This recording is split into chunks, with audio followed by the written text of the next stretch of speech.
Buenos días. ¿Listo para escuchar el mensaje del Señor? Muy bien. Abra su Biblia, por favor, en Colosenses 1:27. El tema que voy a tratar, Jesús, la esperanza del mundo. Y vamos a leer Colosenses 1:27. Van a aparecer los textos en la pantalla o si nos quiere seguir en su Biblia, está bien. Los que anotan, pues en taquigrafía para que sea rápido.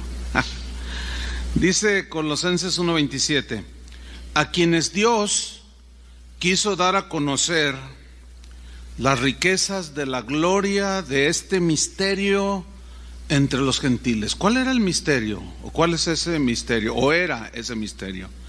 El misterio es que es Cristo en vosotros, la esperanza de gloria. Todos sabemos que en el mundo hay aproximadamente 7,000 millones de habitantes. Fíjese que de esos 7,000 millones de habitantes, 2,200 millones se proclaman cristianos. En esos 2,200 millones están incluidos todas las denominaciones cristianas, habidas y por haber. Y esos 2,200 millones de cristianos equivalen al 31% de la población mundial. Es menos del 50% de cristianos. Bueno, pues esos 2,200 millones de cristianos alrededor del mundo, el día de hoy, en su gran mayoría, celebran en este mes el nacimiento de Jesús.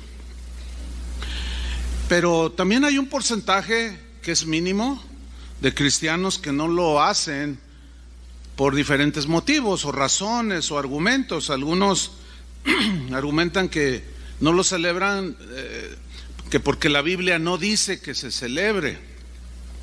Otros porque argumentan que es de origen pagano.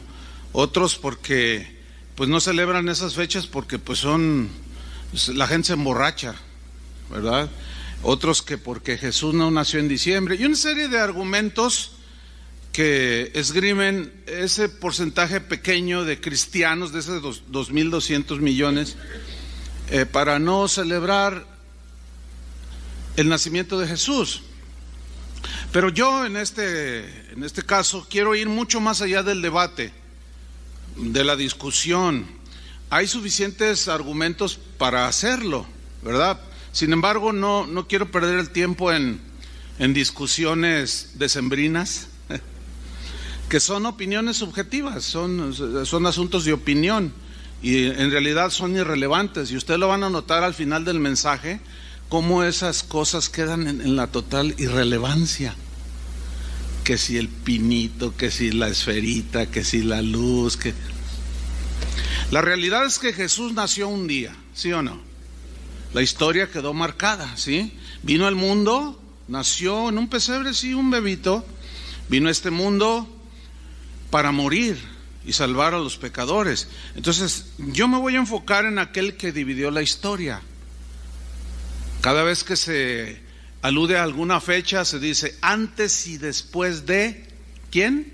No dice de Buda ni de Mahoma, es antes y después de Cristo, lo cual demuestra que es un hecho histórico, que Él nació. Que si nació un lunes es irrelevante, que si nació un 24 de diciembre es irrelevante, que si nació un 3 de marzo es irrelevante totalmente, esos pequeños detalles. Entonces nosotros nos vamos a ocupar en entender quién es ese verbo encarnado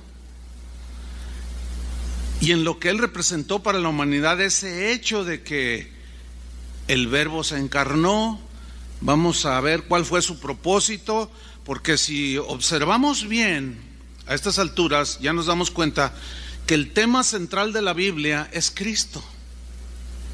No es el hombre, no es la Virgen María, no es Moisés, es Jesucristo. Él es el tema central de la Biblia. Los detalles secundarios, por consiguiente, pues quedan en segundo término.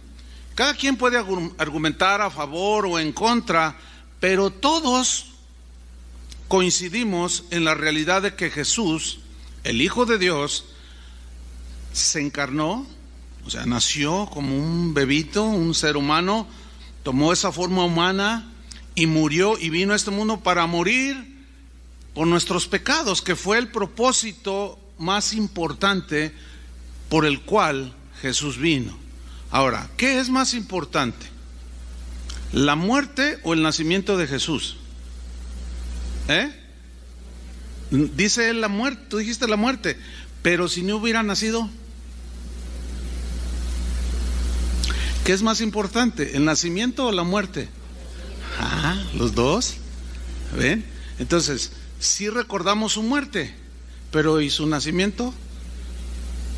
Entonces, ¿ven cómo nos vamos por las ramas? ¿Sí? No queremos hacer eso. Queremos argumentar con la Biblia, pues la razón de su venida. Y yo solo voy a citar 2 versículos que Pablo escribió a los colosenses. Un versículo, Colosenses 2:16, aunque allí nos vamos a quedar todo el resto de la enseñanza en esta epístola. Pero voy a leer Colosenses 2:16 en la versión, la Biblia al día, con respecto a la libertad que ahora tenemos, y ya no la obligación, sino la libertad, pues de celebrar cosas, de hacerlo o no hacerlo, todo eso es irrelevante, ¿sí? Y dice Pablo en Colosenses 2:16, así que nadie os juzgue a vosotros por lo que coméis. Esto es en la versión Biblia al día. O bebéis, o con respecto a días de fiesta religiosa. No, nadie los juzgue. De luna nueva o día de reposo. Todo esto es una sombra de las cosas que van a venir. La realidad se halla en Cristo. Pero miren cómo dice el mismo versículo en la versión en lenguaje actual. Dice, no dejen que nadie los critique por lo que comen o beben, o porque celebran ciertas fiestas, o porque no celebran ciertas fiestas, o podemos leer también, o porque celebran ciertas fiestas. Pues que nadie los critique, ni respetan los días de luna nueva o de descanso. Todo eso no era más que la sombra de lo que estaba por venir. Lo real y verdadero, ¿quién es? Cristo. Entonces, ese es el enfoque correcto que debemos de dar nosotros, todos los cristianos, pero a algunos pues les gustan pues los detallitos así, ¿verdad? Por acá abajo. Pero vamos a ver 14 razones que nos llevan pues a recordar el nacimiento de Jesús y a celebrarlo, ¿sí? En convivencia, recordándolo a Él y muchas otras cosas, claro, no sin involucrarnos en las prácticas del mundo, eso es totalmente diferente. Vamos a ver 14 verdades que establecen las Escrituras, donde nos muestran el por qué Jesús es la esperanza del mundo. Y esto, pues el mensaje de los ángeles a los pastores, he aquí os doy nuevas de ¿qué? De gran gozo. Y cuando alguien tiene gran gozo, ¿qué hace? Pues se alegra, se goza y celebra, y vente, te invito a comer y vamos a celebrar. ¿Cuáles eran esas noticias de gran gozo? Os ha nacido hoy en la ciudad de David un Salvador, Cristo el Señor. Casi nada, ¿no? Todo lo que voy a compartir ahora está fundamentado, escúchame bien, en una sola epístola, una sola. ¿Sí? Me hubiera gustado hacer a lo mejor alguna serie, pero quizás en otra ocasión, pero solamente una epístola. Vamos a encontrar estas 14 razones, verdades que establecen del por qué Jesús, podemos decir, es la esperanza del mundo, y que son motivos para recordar que sí, Él nació, también murió, y que los 2 episodios son importantes. Amén. Bien, en primer lugar tenemos en Colosenses 1:13, está hablando Pablo de la preeminencia de Jesús, y luego dice aquí qué fue lo que hizo, el cual dice nos ha librado de la potestad de las tinieblas y trasladado al reino de su amado Hijo. Mira, Dios nos libró de la potestad, del dominio, nos rescató de las tinieblas y nos trasladó al reino de su amado Hijo, que es el reino de la luz, ¿sí? Este verbo trasladar significa cambiar de lugar, o sea, nos puso Dios en Cristo Jesús en otra posición, y aquí se nos revela a Jesús como el libertador, el que nos llevó a la luz, ¿sí? El mismo Jesús proclamó ser libertador del ser humano. En Juan 8:34, Jesús tiene un diálogo con algunos que estaban ahí alrededor, y dice que Jesús les respondió: de cierto os digo, todo aquel que hace pecado, esclavo es del pecado. Qué terrible condición, ¿no? De esclavitud. Y el esclavo no queda en la casa para siempre, el hijo sí queda para siempre, o sea, él. Así que, miren esta verdad tremenda: si el Hijo os libertare, seréis verdaderamente libres. Yo no sé cuántos entienden lo que estamos leyendo, o no sé cuántos en realidad han vivido o están viviendo esta verdad libertadora, que Él nació así, un bebé en un pesebre. No sé, la Biblia no dice que si había animales o no, pero pues donde comen las vacas, pues hay vacas. Y hay animalitos, sí, que comen ahí, paja. Pero lo importante no es eso, ni las vacas, es que nació un bebé, un niño muy especial, que había sido profetizado. Y ese niño creció y murió para darnos libertad. ¿Libertad de qué? De la esclavitud del pecado. O sea que el pecado, dijo Pablo más adelante a los romanos, ya no se enseñorea de nosotros, porque luchamos contra el pecado, ¿sí o no? Antes no resistíamos, ahora sí nos resistimos. Cuando mentimos y nos damos cuenta, inmediatamente sentimos algo, ¿sí o no? O nos detenemos. Esa es la prueba de que somos hijos de Dios. Ya no somos esclavos, o sea, ya no nos hace como Él quiere. Así es que hay alguien aquí, si hay alguien aquí que está en esa situación de esclavitud del pecado, que aunque quiere no puede dejar de hacer lo que hace, pues esa es una buena noticia de gran gozo, ¿no? De que Cristo vino a libertarte y a trasladarte a su reino de luz. En segundo lugar tenemos su obra que Él realizó en Colosenses 1:14. Dice: en quien tenemos redención, o sea, en Jesús. Redención es viene una palabra griega que significa dejar en libertad mediante el pago de un rescate, o sea, un precio a pagar. Ahora, en este mismo versículo nos dice cuál es el precio que pagó. En quien tenemos rescate, precio a pagar. ¿Cuál fue el precio? Su sangre, o sea, su vida. El derramar, la sangre representa vida. Entonces Él derramó su sangre, su vida por nosotros.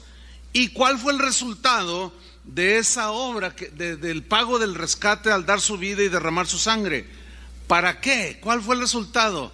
Para que nosotros tuviéramos ¿qué? El perdón de pecados. ¿Cuántos le dan gracias a Dios por eso? ¿A poco no es digno de celebrar eso? Por supuesto que sí. Pero no solo en ciertas fechas decembrinas, sino todos los días de nuestra vida. Por eso resulta totalmente irrelevante la fecha. Entonces aquí Pablo nos está revelando a Cristo como el único Salvador. No hay otro. En Romanos 3:25, el apóstol Pablo dijo: a quien Dios puso, o Dios el Padre, como propiciación, o sea, a favor nuestro, en lugar nuestro, por medio de la fe. ¿En qué? En su sangre, porque la sangre representa la vida, y esa sangre no estaba contaminada con el pecado como la nuestra. Fe en su sangre para manifestar su justicia, a causa de haber pasado por alto en su paciencia los pecados pasados. Toda nuestra vida pecaminosa quedó atrás, hermanos. Eso es digno de celebrar. ¿Sí o no? O sea, imagínate, se celebra cuando un bebé nace, lo registran y le ponen 12 de diciembre. Y cuando cumple un año, pues todos se ponen contentos. Y es un ser humano. Ahora, hay gente que por alguna razón no lo registraron y no saben el día. Entonces dicen, bueno, pues aproximadamente nació por ahí entre el 15 y el 22 de febrero. Bueno, pues escoge cuál día. O sea, ¿qué importancia tiene si es el 12, el 14, el 15, el 18? ¿Verdad que no tiene relevancia? Eso es lo mismo con el asunto de Jesús. Pero a algunos les gusta discutir estos asuntos totalmente irrelevantes. En tercer lugar, tenemos en Colosenses 1:15, la tercera razón, nos habla de quién es Jesús. Dice Colosenses 1:15, Él, o sea Jesús, es la imagen del Dios invisible. Aquí la palabra que resalta de lo que Él es la imagen. La palabra griega que se traduce imagen es eikon, que significa literalmente copia exacta, exactamente igual. Haga de cuenta que decimos una copia fotostática de un documento, sale exactamente igual, ¿sí o no? Bueno, Jesús es la copia exacta, es un término que así lo describe, pero es Él mismo. Por eso dice copia exacta.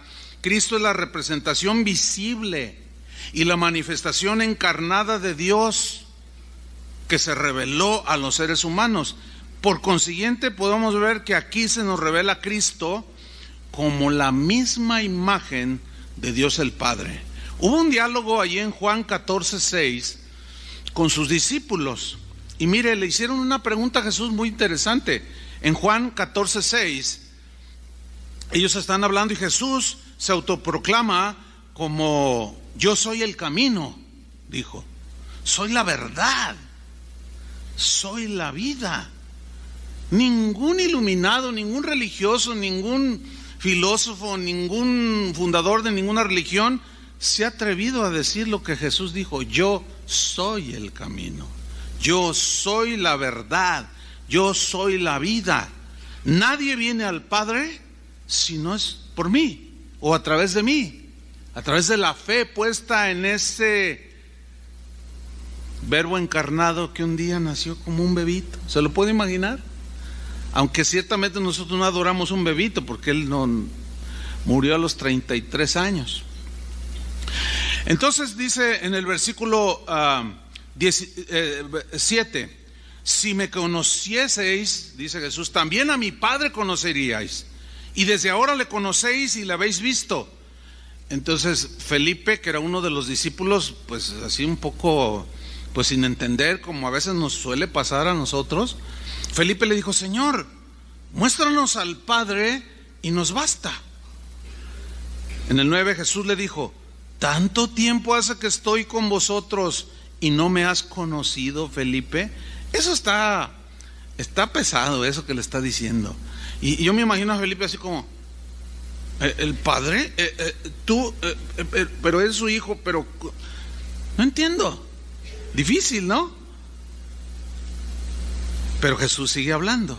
El que me ha visto a mí, ha visto al Padre. Acuérdense que Cristo es la imagen misma de Dios. Exactamente igual a Dios. El que me ha visto a mí, ha visto al Padre. ¿Cómo pues dices tú, muéstranos al Padre? ¿No crees que yo soy en el Padre y el Padre en mí? O sea, inseparables. Dios el Padre, el Espíritu, Dios el Hijo, Espíritu Santo. Las palabras que yo os hablo, no las hablo por mi propia cuenta, sino que el Padre que mora en mí, Él hace las obras. Fíjate qué diálogo que tiene Jesús con sus discípulos. Esto es una revelación tremenda de cómo Cristo es la misma imagen de Dios el Padre. Pero ¿cómo inició todo? Con una profecía: he aquí que la Virgen concebirá y dará a luz un hijo, y llamará su nombre Emmanuel, que quiere decir Dios con nosotros, Dios entre nosotros. He aquí un hijo nos es dado, dijo el profeta, un hijo nos es pues regalado, y su principado será sobre su hombro, y su reino no tendrá fin, y será llamado Admirable, Consejero, Dios fuerte, Príncipe de paz. etcétera, etcétera. Y todo empezó profetizado siglos, milenios atrás, de que ese Mesías, ese Salvador del mundo, vendría y un día nacería como tú y yo nacimos. La única gran diferencia es que fue concebido por el Espíritu Santo. El Espíritu Santo puso la semilla en el vientre de María. Entonces aquí se nos revela a Cristo como la imagen misma de Dios. En el número 4, en Colosenses 1:16, ahí se nos revela a Cristo como el creador de todo. Fíjate cómo ya lo está haciendo co-creador con el Padre. Mira lo que dice Colosenses 1:16. Acuérdense, no pierdan de vista de cómo Él nació como un bebito. Y todo lo que hizo, o sea, Él ya existía, pero miren cómo dice aquí que Él es el creador de todo. Porque en Él, o sea, en Cristo, fueron creadas todas las cosas.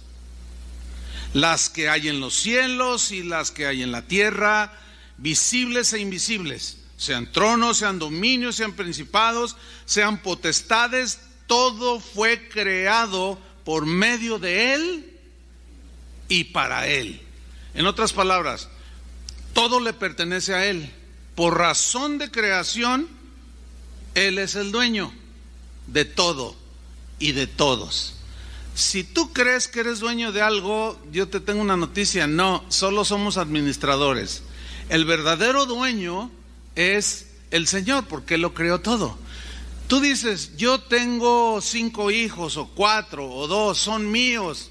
No son tuyos, le pertenecen a Dios por razón de creación. Nada más te los prestó por un breve tiempo, porque los diste a luz junto con tu esposo, los criaron, y es por un tiempo, porque luego se casan y se van. Y pertenece a Dios. Todo pertenece a Dios. Entonces aquí se nos está revelando a Cristo como creador de todo y que tiene derecho de propiedad sobre todo y sobre todos. Por eso, escúchenme bien, hermanos, cuando el Señor, que dice la Biblia que Él nos da la vida y también la toma cuando Él quiere. Y Job dijo, Dios me dio, Dios me quitó. ¿Por qué? Porque Él es el dueño. Y en realidad lo que tenemos en las manos, la esposa que tenemos, los hijos que tenemos, los bienes que tengamos, en realidad son prestados, no son de nosotros, son de Él. Y nosotros tenemos que dar buenas cuentas de la administración de lo que Él puso en nuestras manos, precisamente para administrar, porque Él es el dueño de todo.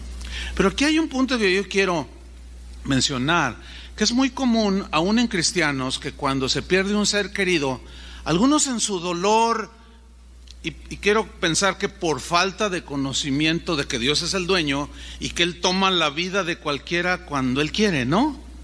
A veces envueltos en ese dolor, algunos cristianos le reclaman al Señor. Está hablando de cristianos. Los que no son cristianos, ¿por qué Dios? O sea, viven como quieren y luego después les pasan cosas. ¿Y por qué permitiste, Señor? Y Dios así nomás como, pues, ni me tomas en cuenta. Pero en el caso de nosotros los cristianos, nosotros conocemos a Dios, conocemos a Jesús, ciertamente. Sin embargo, no tenemos esa conciencia de que Él puede tomar la vida de nosotros en el momento que Él quiera. ¿Sí o no? Fíjense, los primeros cristianos miraban este episodio muy diferente a como lo vemos hoy. El día de hoy, nosotros vamos a algún velorio y el que está allí oficiando dice, o la gente dice, ¡ay, lamentamos la pérdida! Así dicen, ¿verdad? La pérdida de nuestra madre, nuestro padre, un hermano, la pérdida. Lo damos por perdido. Y el apóstol Pablo y los primeros cristianos pensaban bien distinto, porque ellos sabían que no eran dueños de nada, y mucho menos de su vida. Pero fíjese cómo lo razonaban y decían. Por ejemplo, Pablo decía, para mí el vivir es Cristo y el morir es, nada más Él lo sabe. El versículo, si está bien saber, el conocimiento es bueno. El asunto es cuando Dios toma lo que es de Él. Ahí es donde a algunos se les olvida. Si tú tienes bien firme esta verdad de que Él es dueño, sí duele, claro que sí duele, y hasta podemos llorar, claro que nos duele, pero tenemos que verlo con otra óptica, ¿entiende? Mire, hace 8 días yo no estaba aquí, andaba visitando una casa de oración, y mi hijo David me dijo: papá, mi abuelita, o sea, mi mamá, se puso mal en la reunión. Ella viene de las 11. Se le bajó la presión o se le subió, algo así. Y pues estaba mal, ¿no? Y pues ya está bien ancianita mi mamá. Entonces yo hablo constantemente con ella. Cuando la visito seguido y siempre hablo con ella. Pero lo que hoy hablo con ella, nada que ver con lo que yo hablaba con ella hace 20 años o 30 años.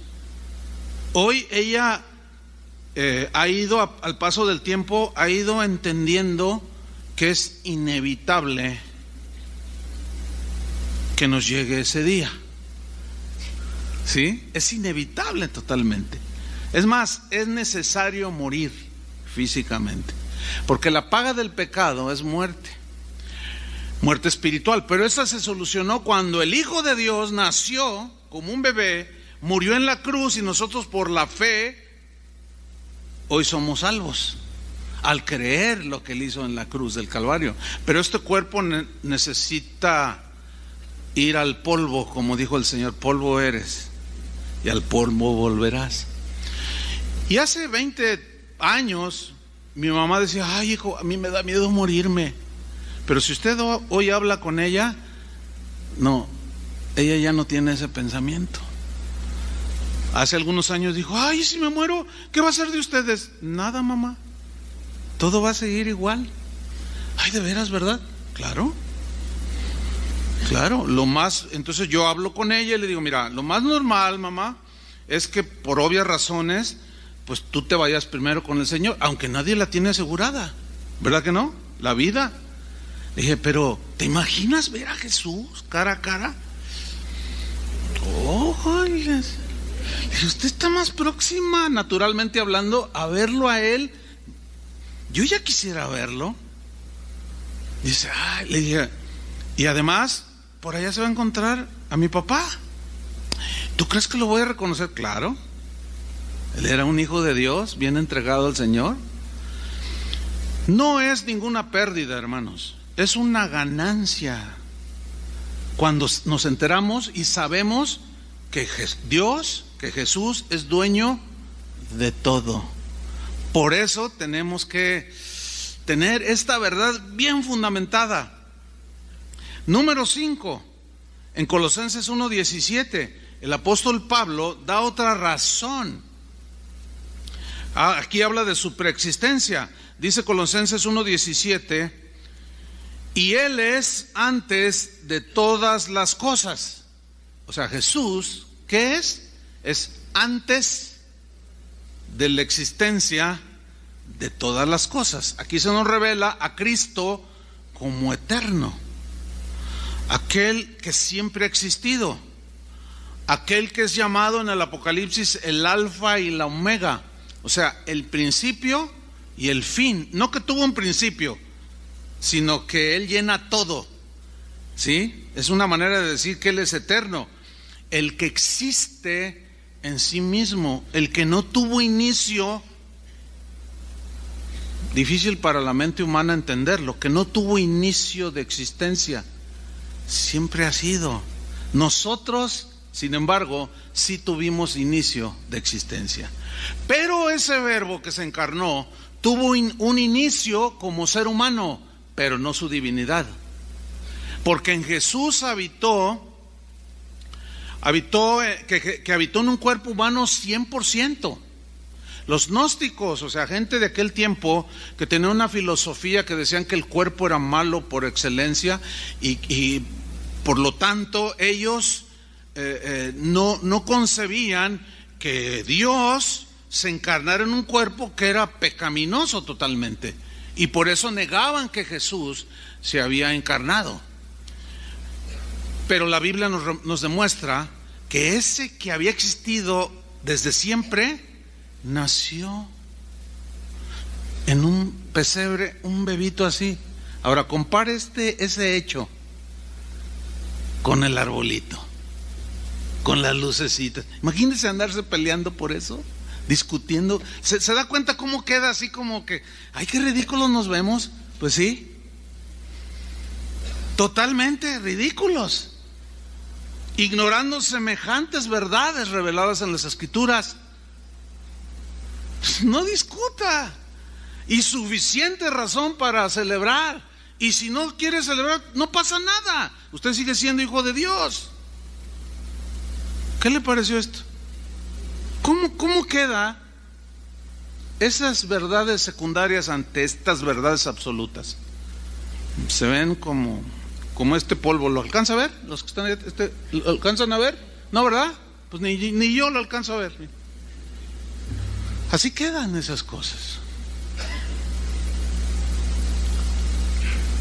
Juan 1:1, el apóstol entendió la revelación de que Él es antes de todas las cosas, y él escribió, Juan dijo, en el principio era el verbo, y el verbo era con Dios, o la palabra, y el verbo era Dios. O sea, siempre ha sido. Pero luego hay un episodio aquí muy interesante en Juan 8:56. Jesús está hablando con los judíos religiosos de su tiempo que rechazaban su enseñanza. Juan 8:56 dice, Abraham vuestro padre se gozó de que había de ver mi día y lo vio y se gozó. Fíjate, Abraham vuestro padre se gozó que había de ver mi día. ¿Cuál día? El día de su nacimiento, el día que él descendió y se encarnó, porque Abraham tuvo esa revelación cuando Dios le dijo, en ti serán benditas todas las naciones de la tierra, de ti, de tu linaje nacerá, de tu simiente. Él entendió que de él, de su simiente, ¿sí?, de su descendencia vendría Cristo, el Mesías. Y por eso Jesús dice, Abraham vuestro padre, les dice, se gozó de que había de ver mi día. Y lo dice, y lo vio y se gozó. Imagínense a todos los que están alrededor. Y lo vio y se gozó. Fíjense, Abraham ya celebraba desde antes. Él creía en eso. Y lo vio, dice, y se gozó. Y mire la respuesta. Entonces le dijeron los judíos, aún no tienes 50 años. ¿Y has visto a Abraham? Jesús les dijo, de cierto os digo, antes que Abraham fuese, yo soy. ¿Se imagina? ¿Qué revelación de la eternidad del Hijo de Dios? ¿Qué tiene que ver una luz? ¿Qué tienen que ver campanas? Un ponche, si se lo quiere tomar, tómeselo. Nomás no le ponga piquete, o sea, va a hacer daño. ¿Qué tiene? Ante estas verdades, todo eso, ¿dónde queda? En la nada. ¿Cuál es lo relevante? Esto que estamos viendo, ¿quién es Jesús? ¿Y cómo empezó todo? Con un bebé. Que si nació el 24, que nació. Y cuando Jesús está hablando con estas personas, Abraham había muerto 1850 años atrás. Y dice, y él me vio ese día y se gozó. Y dices, pues como dicen los jóvenes, se sacaron de onda estos. ¿Cómo si no tienen ni 50 años? Y dices que has visto a Abraham. Antes que Abraham existiese o fuese, yo soy. No. ¿Y sabe la dureza del corazón de ellos? Aún revelándose semejante, haciendo semejantes afirmaciones, no le creyeron. Y le daban más importancia a otras cosas, como suele hacerlo mucha gente en este tiempo. Número 6, en Colosenses 1:17, en la segunda parte del texto dice, y todas las cosas en Él, o sea, en Cristo, ¿qué? subsisten, o sea, son sustentadas. Aquí se nos revela a Cristo como el único sustentador, como el sustentador de todas las cosas. Mire, dice la Biblia en Hebreos que Él sustenta todas las cosas creadas con el poder de su palabra.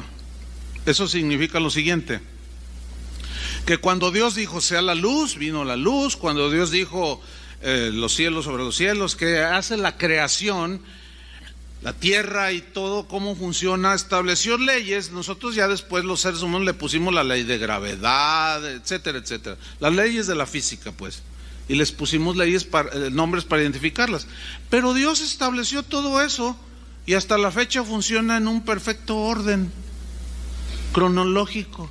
La tierra, desde el inicio, fue creada por Dios, junto con los demás planetas de nuestra galaxia, porque nosotros vivimos en lo que se conoce como la Vía Láctea, la galaxia en la que vivimos. Ahora bien, el mundo, la Tierra, el globo terráqueo, sigue girando alrededor del Sol desde el día que el Señor la hizo hasta la fecha, y en 365 días le da la vuelta girando alrededor. Haga de cuenta que es el Sol, así viene exactito todo, como un reloj. Nada más porque Él dijo. ¿Qué le pareció? Pues yo pensé que iban a caer todos desmayados. Esto sí sorprende. No leer un librito por ahí donde dice que el árbol es del diablo y que quién sabe. ¡Ay, qué revelación! Eso. Ay, por el amor de Dios. Es tan ridículo ante semejantes verdades de la Biblia. Cristo, el sustentador de todo. Ahora, si Él sustenta todo el universo y dice que Él conoce el número de las estrellas, que son, bueno, todavía los científicos no llegan a una cifra exacta, cada vez descubren más y más y más, porque ellos mismos dicen que el universo es tan vasto, es tan profundo, es tan insondable que no hay manera, y constantemente también siguen en expansión, o sea, siguen apareciendo estrellas. No hay un número, pero dice la Biblia, o sea, un número conocido por el hombre, pero dice la Biblia que Dios conoce el número de las estrellas. Así dice, y yo lo creo. Dice, y a todas llama por nombre, a todas. Son millones de millones de millones de millones. ¿Cuántos habitantes hay en la tierra? 7,000 millones. ¿Usted cree que Dios no tenga cuidado de ti? ¿Usted cree que si Dios conoce el número de tantos miles y millones de estrellas, ¿usted cree que usted pasa desapercibido delante de Dios? ¿Verdad que no? Eso es algo maravilloso. Que Él me conoció, aún desde antes de nacer, me conoció cómo me iba a llamar. Bueno, si Él conoce todo eso, Él conoce mis necesidades, tus necesidades. Jesús dijo, ustedes antes que le pidan al Padre, Él ya sabe lo que tienen ustedes necesidad antes de que le pidan. Y alguien razonó, porque así somos, ¿verdad? ¿Y por qué si sabe, para qué nos hace que le pidamos? ¿Por qué no nos las da? No, pues con esa actitud, ¿verdad? O sea, así como que Dios está obligado a... No, lo que Dios quiere es que tengamos siempre presente a Dios, ¿entiende? Nuestras vidas. Que ciertamente Él conoce nuestras necesidades antes que le pidamos, pero Él quiere que le pidamos porque quiere tener comunión con nosotros, ¿entiende? Por eso vino, porque el pecado había cortado la comunión con Él. Y ahora nosotros vamos con el Señor, me duele la espalda, ayúdame. Y Dios puede sanar a cualquiera en su plan, porque también tiene planes y propósitos. Él, hermano, ¿cuál es tu necesidad? A ver, ¿tú crees que Dios pueda contigo? Pues nada más échale un vistazo hacia el universo y todavía no se le sale del carril, no sale la tierra así volando. ¿Tú crees que tú te le vas a salir de su mirada, de su omnisciencia? No, Él conoce las profundidades del corazón y te conoce cuando estás ahí en tu casa en desesperación llorando. Él conoce tus lágrimas. Jesús lloró ante la tumba de Lázaro. Jesús tuvo hambre, tuvo sed, se cansaba, vivió en toda su divinidad en un cuerpo humano, sujeto a las mismas condiciones que nosotros estamos. La gran diferencia con Jesús es que Él no pecó, nunca pecó. Y se atrevió a decir algo que en boca de cualquier otro sonaría a herejía, cuando dijo: ¿quién de ustedes me redarguye de pecado? O sea, díganme un pecado que yo haya cometido. No estaba jactándose, estaba estableciendo su divinidad. ¿Y cómo empezó todo? Cuando los angelitos se le aparecieron, le hago así porque pues vuelan, ¿no? Dicen. Y estaban los pastores allí y en las laderas de Belén, y estaban allí apacentando las ovejas, y se aparecen los ángeles y empezaron: Hosana en las alturas, hay gozo, hay alegría, una gran noticia, he aquí que ha nacido el Salvador. Ahora, ¿cómo crees que recibieron esa noticia los pastores? ¿Y esa luz que está allá? ¿Qué significa? Y no, mira, yo creo que no les, es obvio, no les importó nada, y a lo mejor hasta aventaron ahí el cayado y la vara y se fueron a dar las nuevas de gran gozo, que Jesús había nacido. ¿Ustedes cree que le importaba? ¿Y qué día es hoy? ¿Usted cree? Es obvio que no. Es obvio que no. Número 7, Colosenses 1:18. Aquí se revela como Cristo, nuestro guía, porque es cabeza de la iglesia. Dice Colosenses 1:18: y Él es la cabeza del cuerpo, que es la iglesia. Entonces, la cabeza es donde pues tenemos el cerebro es donde se dictan las órdenes para que el cuerpo humano funcione. Es decir, que el cuerpo obedece las órdenes del cerebro. Muy bien. Eso significa Cristo como cabeza, como el guía infalible. El guía infalible. Le voy a hacer una pregunta. ¿Usted confiaría en alguien si usted va a alguna excursión allá por el, qué sé yo, el monte Himalaya, allá en aquellas regiones que usted nunca ha ido y usted quiere conocer ciertas regiones? Siempre hay un guía. Pero si usted le preguntara a ese guía: oiga, ¿y cuántas veces usted ha cruzado por donde yo quiero conocer? ¿Cuántas veces ha ido? Y el guía le dice: no, pues es mi primera vez, nunca he ido. Y usted es el guía, yo soy el guía, pero sígame. No, usted ni el Chapulín Colorado se parece a él. Síganme los buenos. No, usted encomendaría su vida a alguien que no conoce el camino. Pues él dijo: yo soy el camino. Y él conoció todo como ser humano. Entonces, como nuestro guía, él ya caminó como ser humano en esta tierra. Por eso, hermanos, cuando él habla y nos dice, nos advierte, hay que hacerle caso. ¿Entiende? Hay que hacerle caso, porque él ya conoció el camino. Él, dice la Biblia, que él fue tentado según nuestra semejanza, pero sin pecado. Tentado según nuestra semejanza, sí. Así, todo tipo de tentaciones él fue sujeto, pero él siempre venció. Era imposible que Jesús fallara.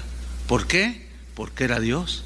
Pero en la carne sintió exactamente lo mismo que nosotros sentimos. Por eso dice la epístola a los Hebreos: él puede compadecerse de nuestras debilidades. O sea, nos entiende y tiene misericordia porque sabe que somos débiles. Por eso dice, escribió el apóstol Juan: hijitos míos, estas cosas les escribo para que no pequen. Pero si alguno hubiere pecado, tenemos un abogado que está intercediendo por nosotros, que ya sabe a lo que nos enfrentamos. ¿A poco no es digno esto de celebrar? Esto es algo maravilloso. Son revelaciones de ese niño que se encarnó hace 2000 años y que creció y que mientras lo hacía hubo una peregrinación a Jerusalén junto con sus padres, José y María, sus padres terrenales, y iban todos en caravana y los niños iban jugando y todos iban pues platicando. Era a pie esa peregrinación, y cuando ya hicieron las fiestas y todo y regresaron, José y María pensaron que el niño Jesús, adolescente ya 12 años, dice el Evangelio de Mateo, venía entre todos los niños, pero en un momento dado lo empezaron a buscar. Oye, ¿no has visto a Jesús? ¿No has visto a Jesús? No, no lo hemos visto. José, el niño no está, José. Y lo buscaron. ¿A alguien se le ha perdido un hijo? ¿A quién se le ha perdido un hijo? Ay, joles, pues cuídenlos mejor, oiga. Ya me dio pendiente.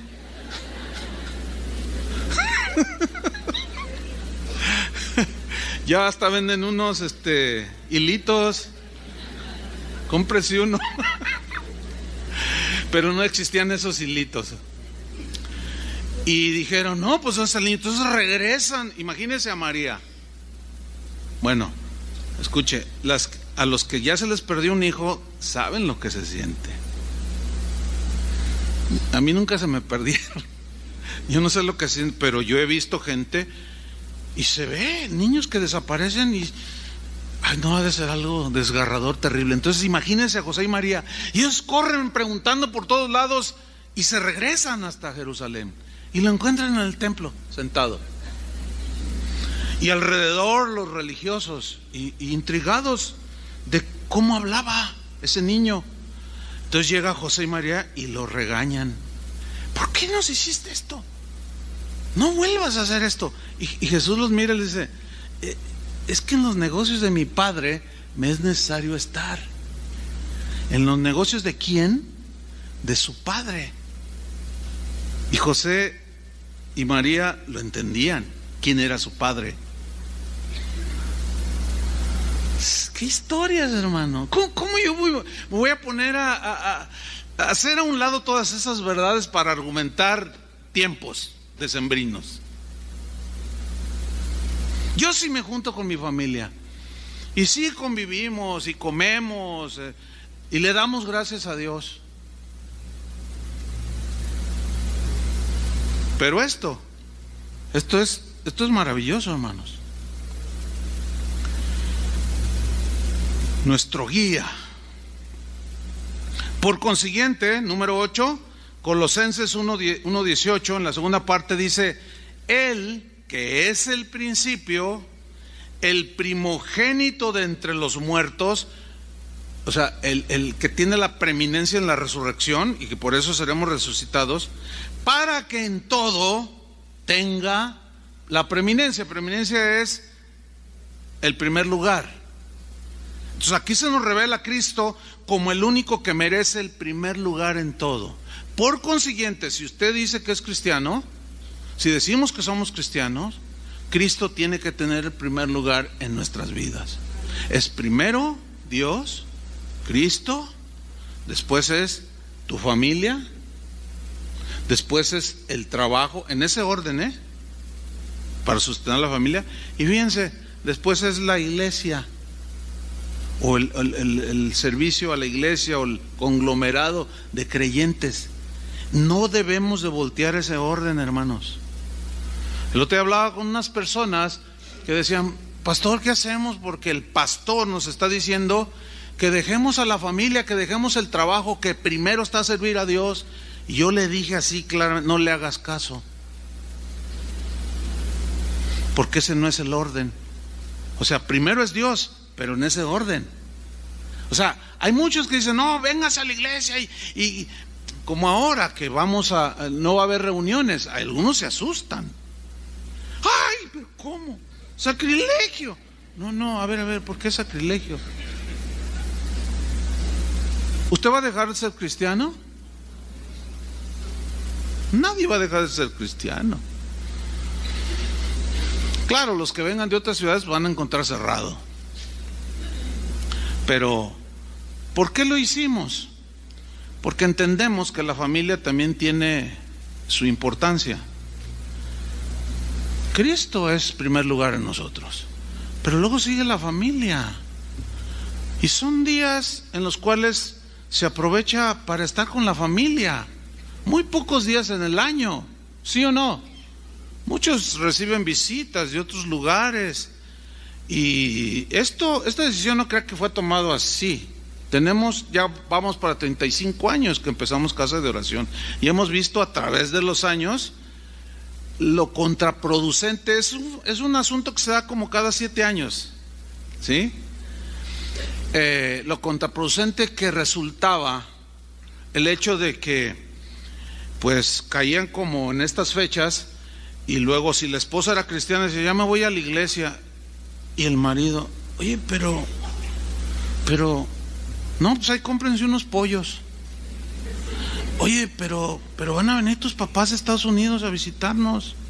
No, primero está el Señor. Dice, no, tu religión, yo no quiero tu religión. Tu religión ha dividido la familia. Entonces, es más beneficioso que la familia tenga esos tiempos, porque de todas maneras Cristo está presente ahí con nosotros, ¿sí o no? Pero yo entiendo que por ahí algunos se asustan como se asustan con los árboles de Navidad. Pero no se asusten, hermanos. Si tú crees todo esto, tú tienes unas verdades, las verdades fundamentales del cristianismo.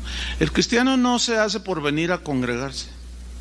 Este es un tiempo mínimo en relación con lo que pasamos fuera de la congregación, ¿sí o no? Verdadero cristianismo se demuestra no aquí adentro. Aquí todos deslumbran porque somos la luz del mundo, hasta me encandilan. Pues aquí todo el mundo se porta bien. Pero ¿dónde debemos de demostrar que somos luz? Afuera, donde estamos. En el trato a los demás, en cómo etcétera, todo eso. Ahí está. Entonces Él merece el primer lugar en todo. Número 9, Colosenses 1:20. Aquí se nos revela a Cristo como el único que nos reconcilió con el Padre. Es el reconciliador por excelencia. Dice, y por medio de Él, reconciliar consigo todas las cosas, así las que están en la tierra como las que están en los cielos, haciendo la paz con Dios mediante la sangre de su cruz, o sea, de su sacrificio, la que derramó en la cruz del Calvario. La única manera de tener paz, de hacer la paz con Dios el Padre, es a través de Jesús. Y se nos revela como el único que nos reconcilió con el Padre. Dio su vida. Por eso nosotros debemos de ser pacificadores, reconciliadores. Siempre tenemos que abogar por la paz. Por eso a Jesús, uno de sus nombres es el príncipe de paz. Fíjate qué hermosa palabra, el príncipe de paz. Cuando se habla de un príncipe, de un rey, pues habla así de realeza, ¿no? De alguien imponente, ¿no? El príncipe de paz. Por eso dice la Biblia, en cuanto dependa de vosotros, estad en paz con todos los hombres. Pónganse en paz con los que tengan situaciones. Háganle honor a aquel que nació en un pesebre, ¿sí? Y yo me doy cuenta, no es difícil verlo ni entenderlo, de que los que discuten esas subjetividades, muchos de ellos están amargados en su corazón. No tendrán unas esferitas ahí colgadas, pero traen unas raíces de amargura impresionantes. ¿Qué es más importante? ¿Que saquen las raíces de amargura o que cuelguen una esfera? O que no la cuelguen. ¿Qué es más importante? Pues que tu corazón esté limpio. ¿Se dan cuenta cómo no ubicamos bien las cosas? Número 10, Colosenses 1:27. Aquí se nos revela como a Cristo la única esperanza. Dice Colosenses 1:27, a quienes Dios quiso dar a conocer las riquezas de la gloria de este misterio. Un misterio es algo que estaba escondido, pero ahora ya se nos revela.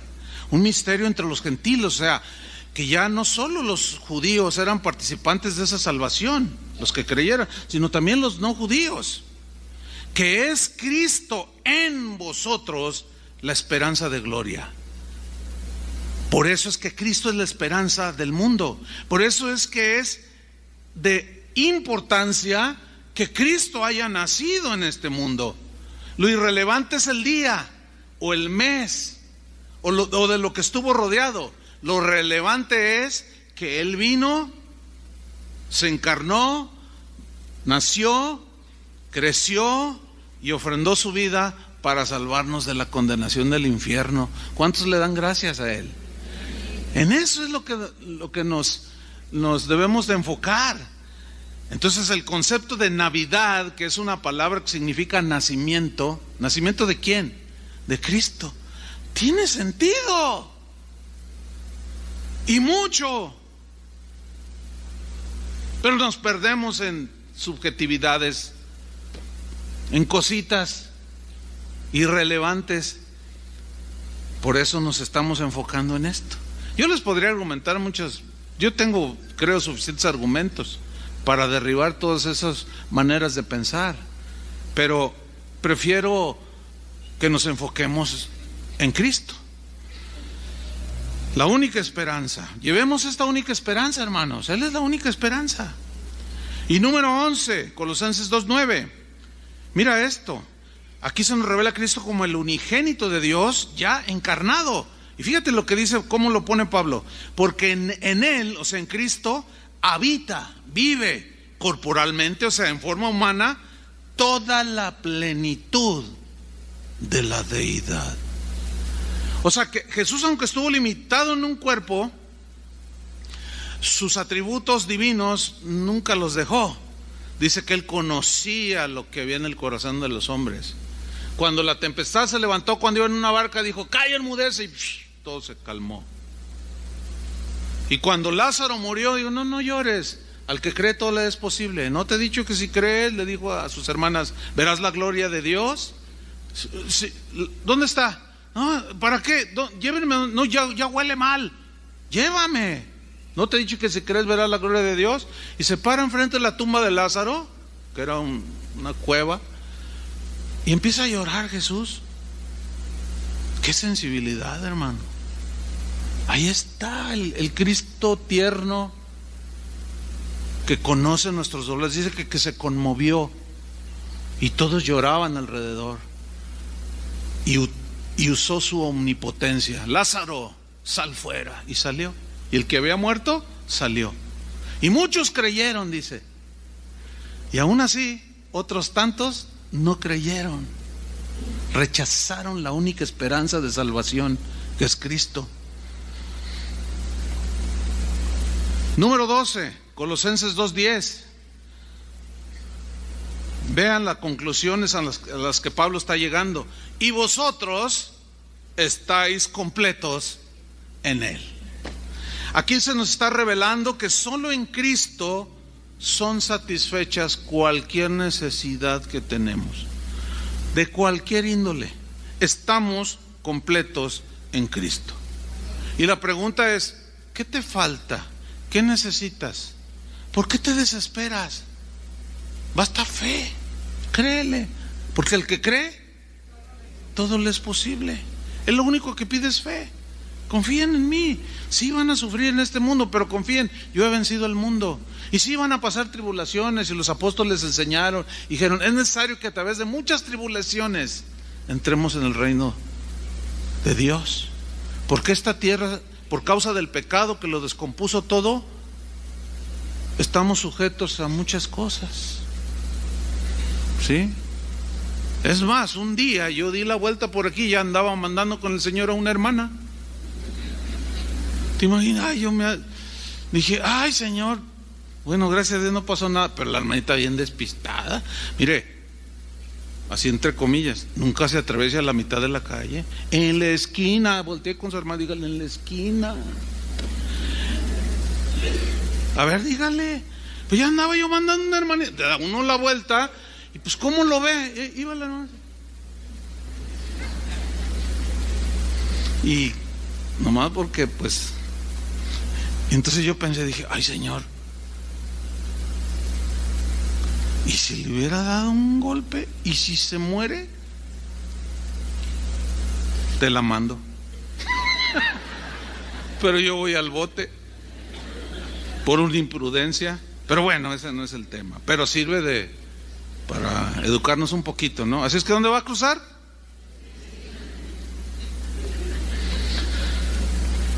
Número 13, Colosenses 2:16. Por tanto, dice, mire las conclusiones a las que está llegando al final de la epístola.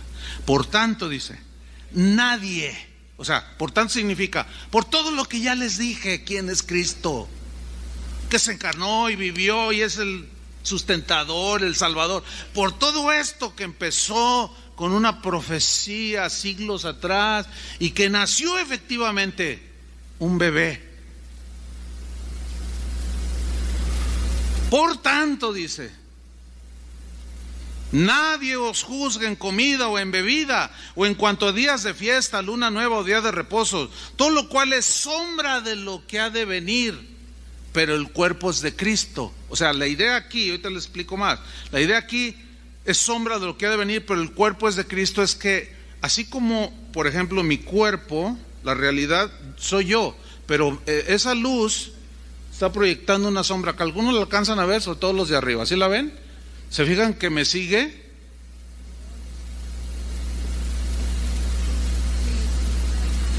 Estaba viendo un video de una niñita que le están tomando y luego dice, ¡ay! Y ve su sombra y se asusta y sale corriendo y se pone histérica, porque sí lo han visto. Pero el cuerpo es el que proyecta la sombra. Bueno, todos los rituales, celebraciones eran la sombra. La sombra la proyectaba Cristo, pero todavía no estaba. ¿Entienden? Entonces, detenerse en las sombras, en los rituales, que si sí, que si no, que si aquello, que si más allá, de que si la luz, es la sombra. ¿Entienden? Pero la realidad es Cristo. Y en el Nuevo Testamento ya no estamos con las sombras o los simbolismos o las fiestas. Si quiere hacerlo, mire, hay cristianos, bien cristianos, que dicen, vamos a celebrar la fiesta de los tabernáculos o la fiesta X que celebraron los judíos, y cualquiera, y curiosamente los que rechazan la celebración del nacimiento de Jesús dicen, sí, vamos a recordar las fiestas judías. Bueno, por hacerlo no se hacen judíos ni tampoco pasa nada, porque nada más es a manera de enseñanza de lo que representaba aquellas fiestas, de lo que todas representaban a Cristo. Pero venido Cristo, ¿dónde quedan todas las celebraciones? En nada. Por eso dice que el que guarda un día para el Señor lo hace, y el que no guarda el día para el Señor también lo hace. Cada quien esté convencido, dice Pablo a los romanos. Reciban al débil en cuanto a opiniones, pero dice, reciban al débil, pero no para discutir. Recíbanlo, pero no discutan sobre opiniones, porque uno cree que puede comer de todo, otro que come legumbres, se empiezan a pelear, y otro dice que no puedes comer esto, y otro dice que sí, y otro dice que tal día lo guardas, y otro dice que no, y otro dice no, ya, eso ya quedó acá, es la sombra, porque ustedes me están viendo a mí, no están viendo la sombra. Es lo mismo, hermanos, veamos a Cristo y no vean las sombras. Cristo es la realidad. Por eso en la versión al día, Colosenses 2:16 y 17, mira cómo se lee, una traducción más clara. Así que nadie os juzgue a vosotros por lo que coméis o bebéis. No, porque antes se discutían porque Dios les había dado una ley alimenticia a los judíos, ¿se acuerdan? Dice, o con respecto a días de fiesta religiosa. O sea, si lo quieres hacer, hazlo, pero ya no tiene ningún sentido. Pero si te gusta, pues hazlo. O si no, pues nadie los juzgue. Y como la otra versión que leímos, nadie los critique. De luna nueva o de reposo o sábados. Todo esto, dice, es una sombra de las cosas que van a venir. Otra traducción dice que habrían de venir. La realidad se halla ¿en quién? En Cristo. Ahí está, ¿ve? Y última razón, la número 14, Colosenses 3:11. Pablo termina de manera magistral su disertación sobre la importancia del nacimiento de Jesús y de su obra aquí en la tierra. Y dice, donde no hay griego ni judío, o sea, no debe haber racismo, ni circuncisión ni incircuncisión, bárbaro ni escita, o sea, culturas, ni siervo ni libre, condición social, sino que Cristo es el todo y en todos. Cristo se revela como el absoluto, no necesitamos más. El enfoque entonces de nosotros debe ser sobre Cristo, que es suficiente para todos nosotros, pero la persona de Cristo, ¿entiende? Cristo, el ser de Cristo. Termino con esta brevísima reflexión. ¿Estás esclavo del pecado? A eso vino Cristo, a hacerte libre. ¿Necesitas salvación? Cristo es el único salvador. ¿Necesitas conocer a Cristo? A ver, enséñame a Dios. El que ha visto a Jesús ha visto al Padre. Acércate a Jesús, Él es la imagen misma de Dios. Jesús se conoce a través de los evangelios y allí tú vas a encontrar la revelación de Dios. ¿Necesitas identidad y saber de dónde vienes y a dónde vas porque estás así todo despistado que ni sabes? Bueno, Él es el único guía que te va a guiar, es el único camino, es la verdad y la vida. Él es el creador de todo, Él conoce todo, sabe todo de ti, todo de mí, todo de todos. Pues ahí lo tienes, acércate. ¿Cómo empezó todo? Con un nacimiento de un bebé. Necesitas llenar tu inseguridad, esa inseguridad que hay en el corazón, porque hay eternidad en el corazón, pero no sabes cómo suplirla. Bueno, ahí está el que es llamado el Alfa y la Omega, el principio y el fin. Él está a la disposición mediante la fe. Pero quizás algunos estén desesperados, necesitan que alguien les tienda la mano, los aliente, los consuele. Cristo es el sustentador. El consuelo que nosotros los seres humanos podemos dar es importante y tiene su valía, ¿sí? Pero el consolador, el sustentador por excelencia es Él. A veces nos desenfocamos y esperamos la consolación y que nos tienda la mano los hermanos. Debemos hacerlo, como el video que proyectamos, ¿no? Esa gente está esperando que alguien le tienda la mano, pero muchos de ellos no conocen a Dios, lo empezaron a conocer. Bueno, se entiende que nosotros tendemos la mano porque somos cristianos, ¿no es cierto? Pero les llevamos, en ese tenderles la mano, les llevamos al sustentador por excelencia, ¿entiende? ¿A poco no son nuevas de gran gozo, hermanos? Son nuevas de libertad. ¿Ah? Si usted no tiene paz en su corazón, hágalas con Dios. Él es el único, con Jesús, Él es el único reconciliador. Necesitas una esperanza segura, una seguridad de que un día vas a estar con Él. Cristo es la esperanza de gloria. ¿Nadie te entiende en esta vida? Jesús te entiende. Él ve tus lágrimas, conoce tus debilidades, conoce tus situaciones, conoce tus luchas, tristezas. Por eso el rey David, que conocía al Señor, escribió el inolvidable Salmo 23. ¿Quién no se sabe el Salmo 23? El Señor es mi pastor, nada me faltará. En lugares de delicados pastos me hará descansar. Los tiempos bonitos, disfrútenlos, me hará descansar. Junto a aguas de reposo me pastoreará. Me hará llevar a esos pastos verdes, beber. Disfrútelo, disfrute los tiempos hermosos que también Dios nos da. Pero también David tenía presente: y aunque ande en valle de sombra de muerte, no temeré. Esa frase, no temeré, habla de fe, porque tú estarás conmigo. O sea, no dice que no va a pasar por el valle de la sombra. Dice que en el valle de la sombra lo va a atravesar, pero no va a tener temor. ¿Por qué? Porque tú estarás conmigo, y tu vara y tu cayado me alentarán. Ese es el mensaje de las buenas nuevas. ¿Qué más necesitas? Si ya estás completo en Él. Quiero terminar con un escrito, escribió un cristiano de hace ya tiempo. Es un escrito de una experiencia que él tuvo con Dios.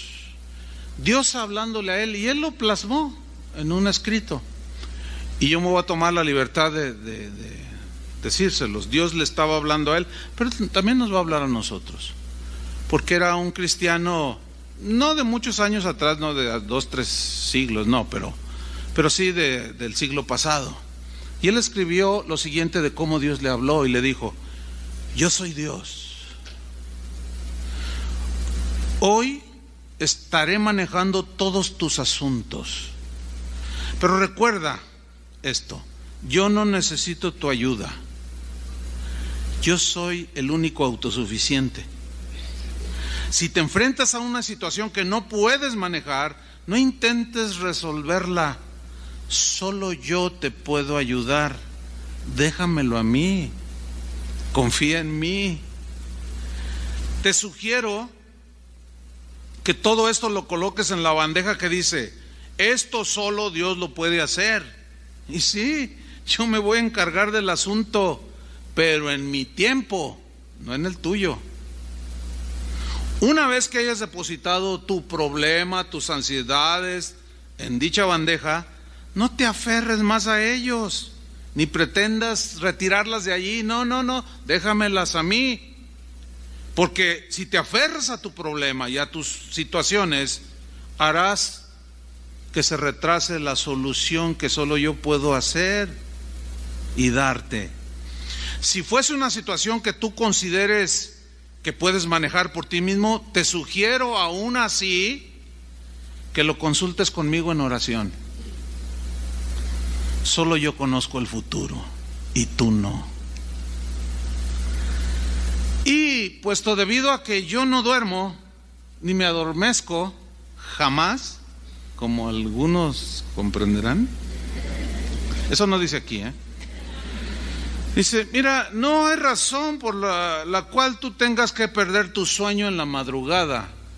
Pues si no lo pierden aquí algunos, es que están bien súper confiados. Yo de ahí me consuelo, ¿no? Es que estos están súper confiados. Un sueño santo en la presencia del Señor. ¿Cómo va el canto, May? El que cantamos al final. Se me va. Tu gloria. Hermosa gloria. No, imagínate dormirse ahí. No, disfrútenlo, hermanos. Gloria a Dios. Dice: no hay razón entonces por la cual tengas que perder tu sueño en la madrugada a causa de tus preocupaciones. No, descansa en mí. Pero si deseas contactarme, estoy solo a la distancia de una sencilla oración. Además, considera lo siguiente: sé feliz con lo que tienes. Si encuentras difícil dormir por las noches, recuerda, a causa de las preocupaciones, recuerda a las familias desamparadas que no tienen un techo donde dormir. Mire, el viernes veníamos de Tepatitlán, y veníamos por la de Lázaro Cárdenas, y en el camellón, pues venía el tráfico muy lento, y estaba un señor acomodando su camita. Y venía con otro pastor, le digo: oye, ¿qué está haciendo ese señor? Está poniendo su casita. ¿Los han visto? Yo dije, híjole, qué tremendo. Y a veces nosotros, no pensamos en todo eso y nos quejamos. Le siguió diciendo el Señor a este hermano: ¿has tenido un mal día en tu trabajo? Piensa en aquellos que están por años sin conseguir uno.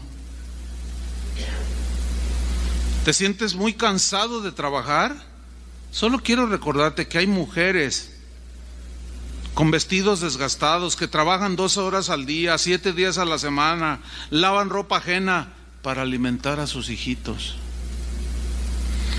Se te descompuso tu vehículo en medio de la carretera y lejos de toda ayuda posible y estás acongojado porque tienes que caminar. Solamente quiero que pienses en esto.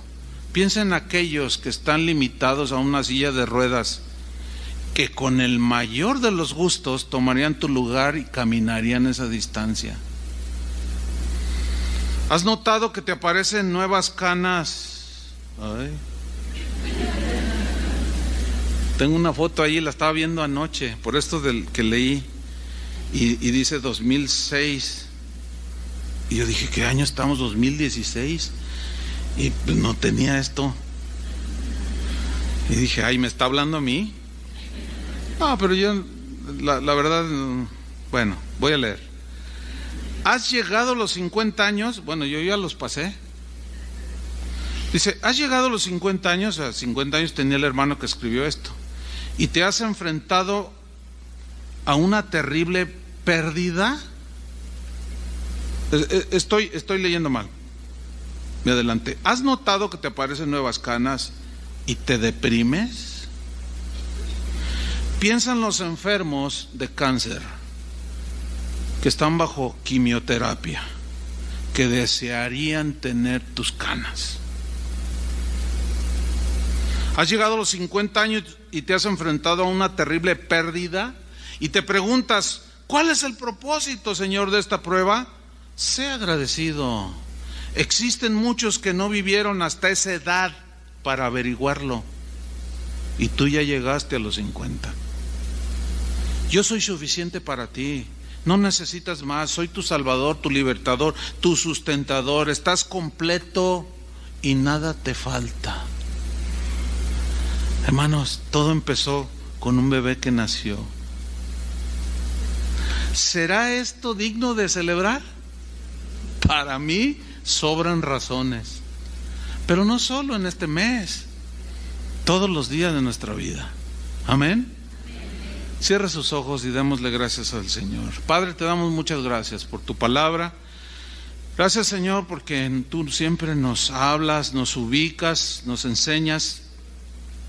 Porque somos dados a darle importancia a las cosas de menor importancia, y a las que realmente la tienen no le damos la suprema importancia.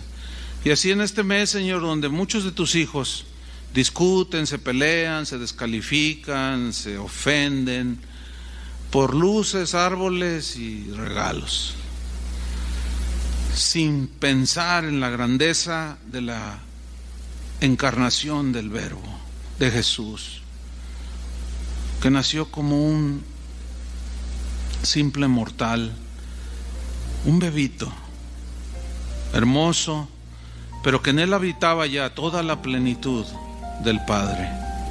Gracias, Señor, por tu plan maravilloso de salvación. Ciertamente son razones de sobra para agradecerte, Señor, que un día llegaste, Jesús, a este mundo